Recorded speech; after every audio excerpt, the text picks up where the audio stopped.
네, 마틴 루터 킹 주니어 목사님은 보스턴 대학교에서 신학을 공부하고 그리고 박사학위를 받았습니다. 1954년에 몽고메리 침례교회 담임 목사로 부임을 했습니다. 30대였는데요. 그때 당시 이 백인들은 시내버스를 타면 앞쪽에 앉고 그리고 흑인들은 뒤에 이렇게 앉아야만 했습니다. 지금 사진에 보시면은 앞쪽에는 다 이렇게 백인들이 앉아 계시고 뒤에는 다 이렇게 흑인들이 앉아 계시죠. 그런데 이제 이 단계를 넘어가지고 몽고메리 시에서 운영하는 버스에 아예 흑인은 탈 수 없다라고 하는 규정을 만들고 있었습니다. 그래서 마틴 루터 킹 주니어 목사님이 그런 규정을 제정하는 것에 대해서 반대하면서 흑인들을 위한 인권 운동을 펼치기를 시작을 했습니다.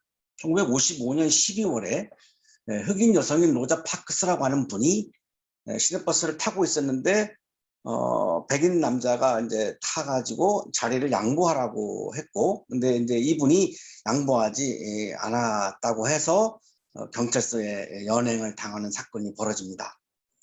그래서 마틴 루터 킹 주니어 목사님이 이제 사람들과 함께 시내버스 타는 거를 보이콧하는 그런 운동을 이렇게 펼치기를 시작을 했습니다.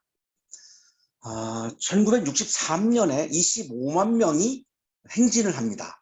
흑인 인권에 대한 그런 이야기를 하는 그런 행진이죠. 워싱턴 행진이라고 부르는데요.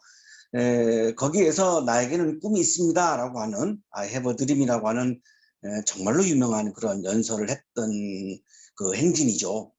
그리고 1964년에 노벨 평화상을 받습니다. 그때 당시 워싱턴 행진을 했던 장면인데요. 그 인파가 엄청났던 그런 행진이었습니다. 1968년 39세 때에 백인 우월주의자면서 인종차별주의자인 제임스 얼레이라고 하는 사람이 쏜 총탄에 머리를 맞고 숨지고 말았습니다. 장례식은 국장으로 이루어졌고요. 매년 1월 셋째 월요일이 마틴 루터 킹의 날로 제정을 했고 연방정부 공휴일로 그렇게 지키고 있습니다.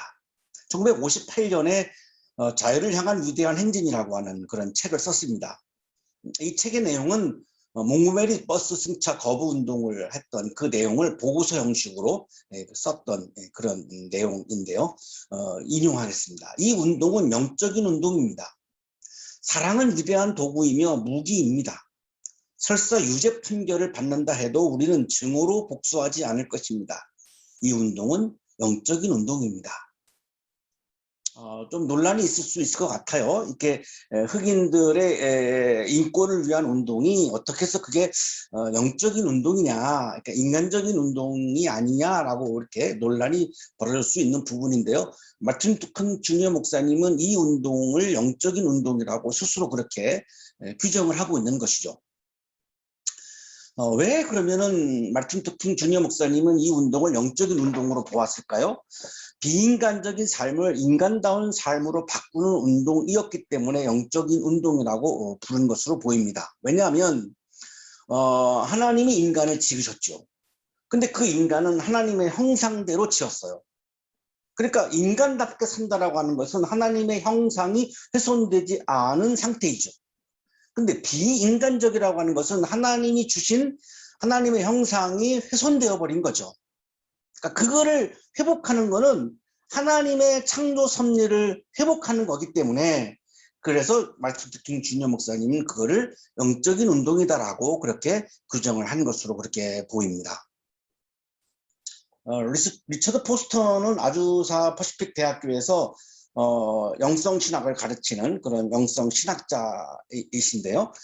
이 자유를 향한 위대한 행진을 읽으시고 묵상하고 나서 이렇게 이야기를 했습니다. 약한 자들을 보호하기 위해 우리는 평화, 화해, 존중의 정신을 유지할 수 있겠는가?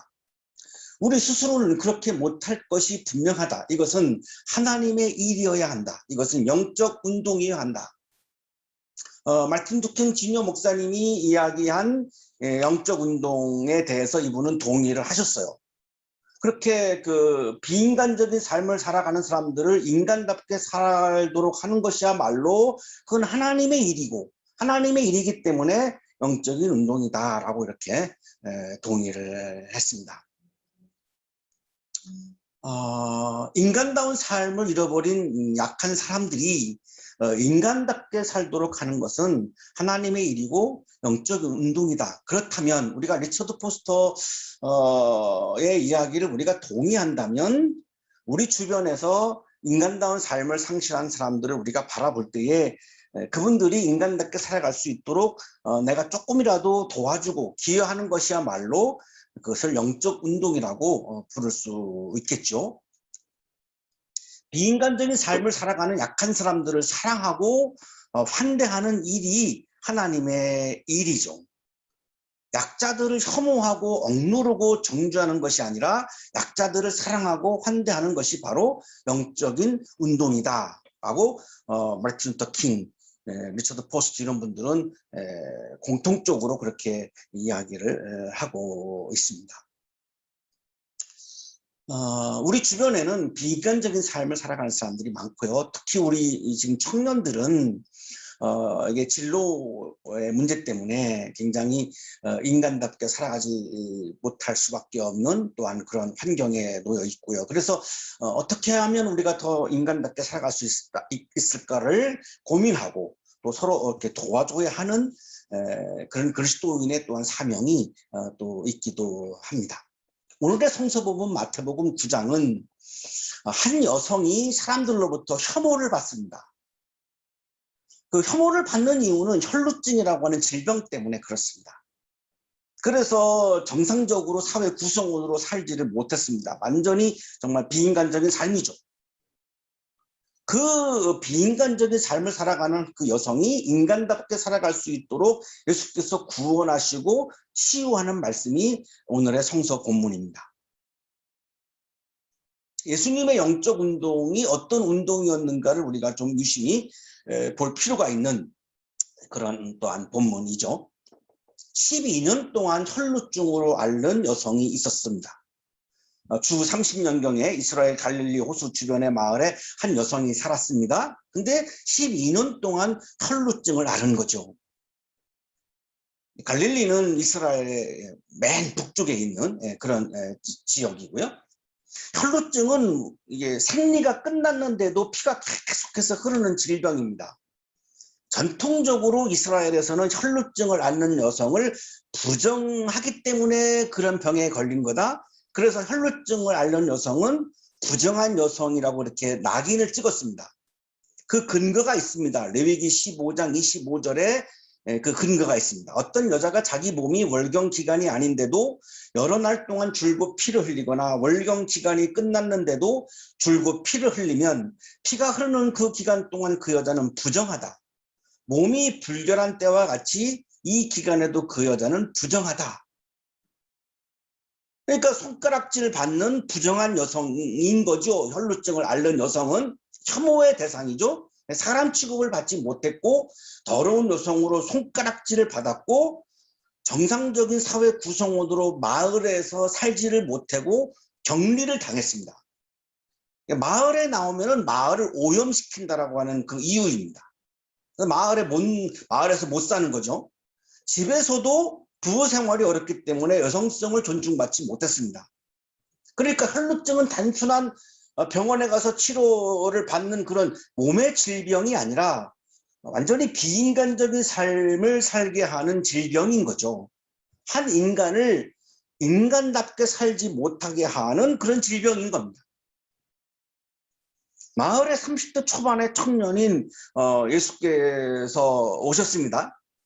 근데 그녀는 예수께서 비인간적인 삶을 인간다운 삶으로 구원하는 분이라고 하는 것을 그렇게 알았고 또한 믿었습니다.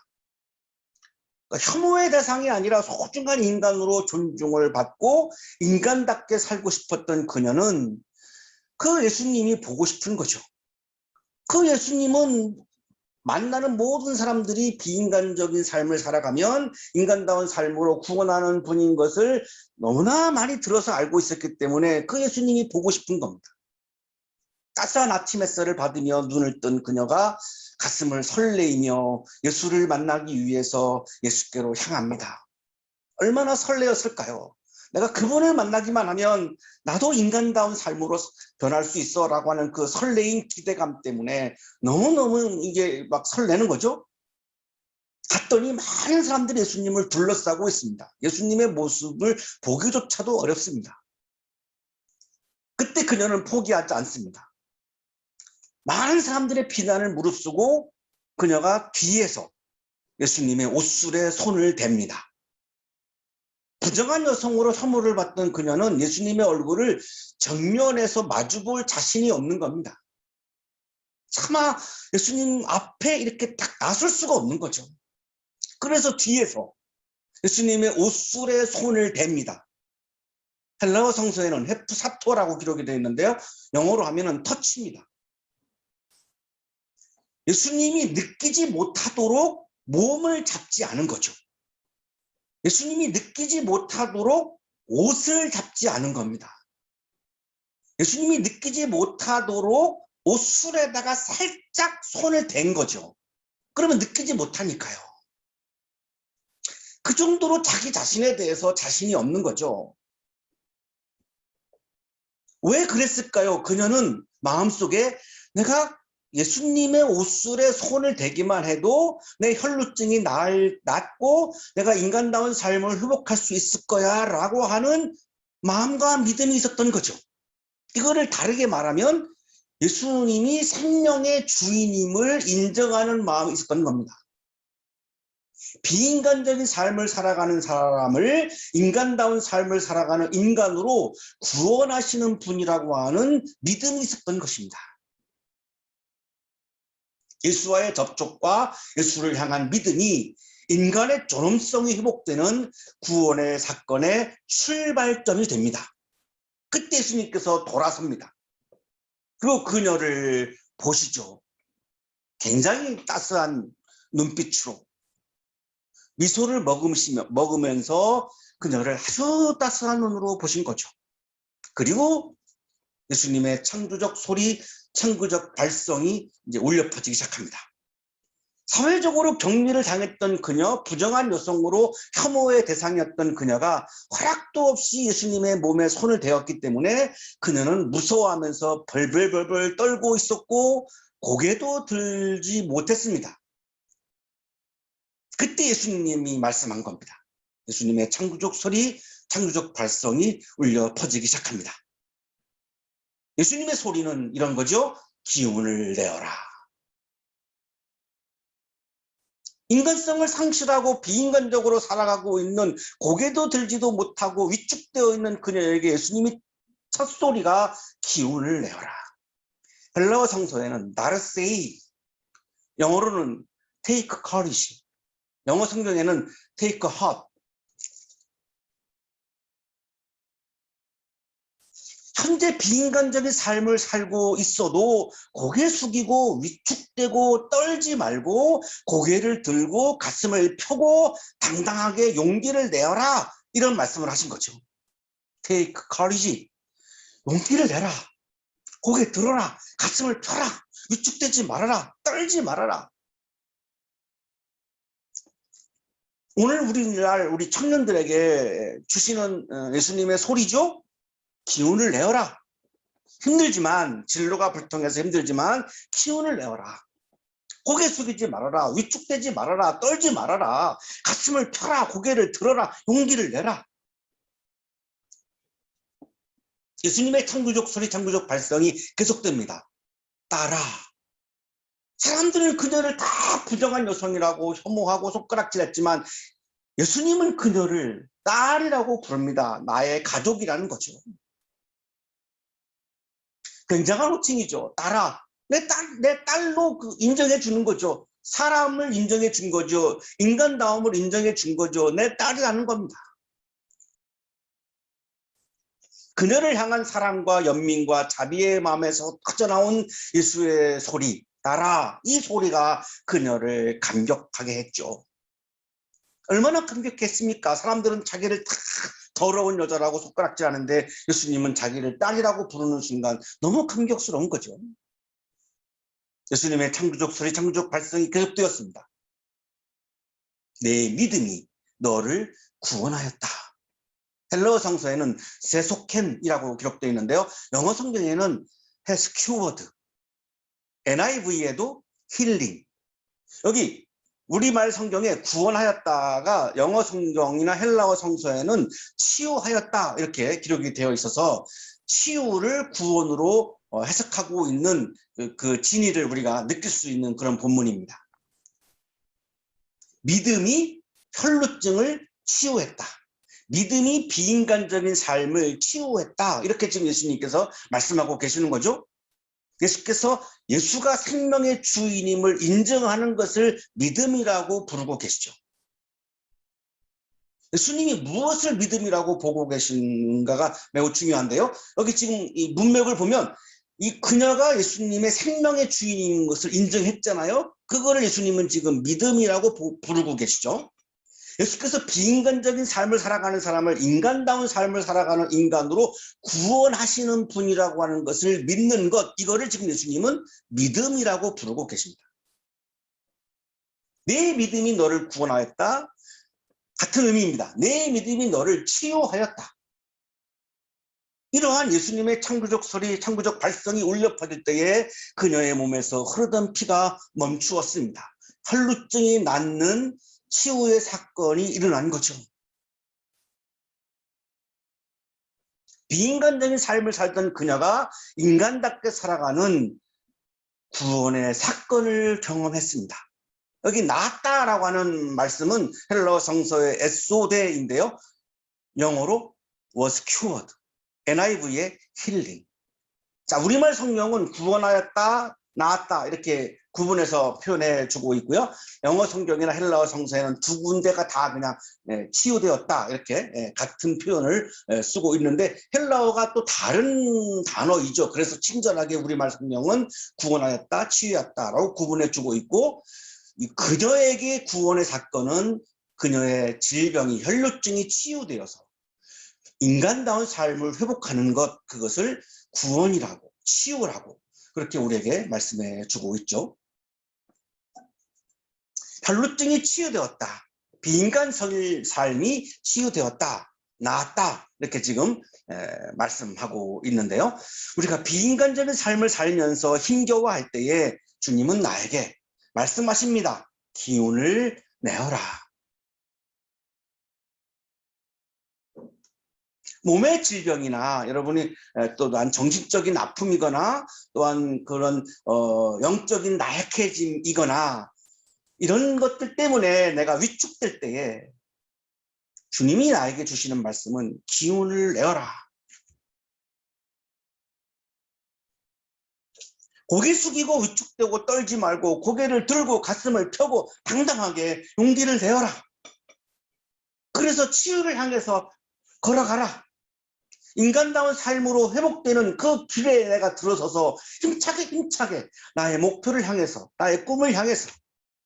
지지난주에 우리가 새로운 학기, 새로운 목표를 함께 말씀을 나눴는데요. 여러분, 이번 학기에 세운 새로운 목표를 향해서 힘차게 나아가라. 용기를 내어서 걸어가라. 주님은 나를 인간다운 삶을 살아가는 존재로 구원해 주시고 치유해 주시고 나에게 오늘도 기운을 내라고 말씀해 주시는 그분이 바로 지금 우리가 예배를 드리고 있는 예수 그리스도이십니다. 이번 학기 사시면서 힘들 때마다 기운을 내어라 라고 하는 예수님의 말씀을 다시 한번 마음에 채우시고 고개를 들고 가슴을 펴고 용기를 내어서 여러분 이번 학기에 새로운 목표를 향해서 힘차게 행진하는 그런 학기가 되기를 주님의 이름으로 축복합니다. 기도드리겠습니다.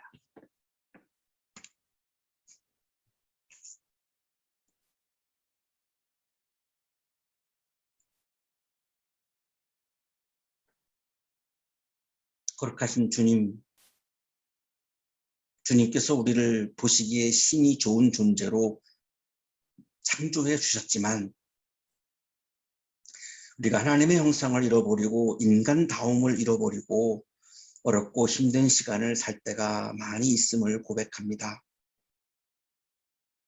그때마다 하나님이 우리를 하나님 보시기에 좋은 사람으로 지어주신 것을 잃어버리고 나도 모르게 위축되고 인간다움을 잃어버릴 때가 또한 많이 있음을 고백합니다. 주님께서 우리에게 기운을 내라고 말씀하시면서 인간다운 삶으로 구원해 주시는 분임을 믿을 수 있도록 오늘 우리에게 기운을 내라고 말씀해 주셔서 감사합니다. 한 학기를 살면서 어렵고 힘들 때마다 기운을 내어라라고 하는 말씀을 다시 한번 마음에 채우며 주님이 주신 새로운 학기의 목표를 향해서 힘차게 걸어갈 수 있도록 행진할 수 있도록 우리에게 용기를 주셔서 감사합니다. 감사의 마음을 예물에 담아 드리오니 기쁘게 받아주시고 예물을 드리는 손길 위에 크신 은혜를 부어 주옵소서. 예수 그리스도의 이름으로 기도하옵나이다. 아멘.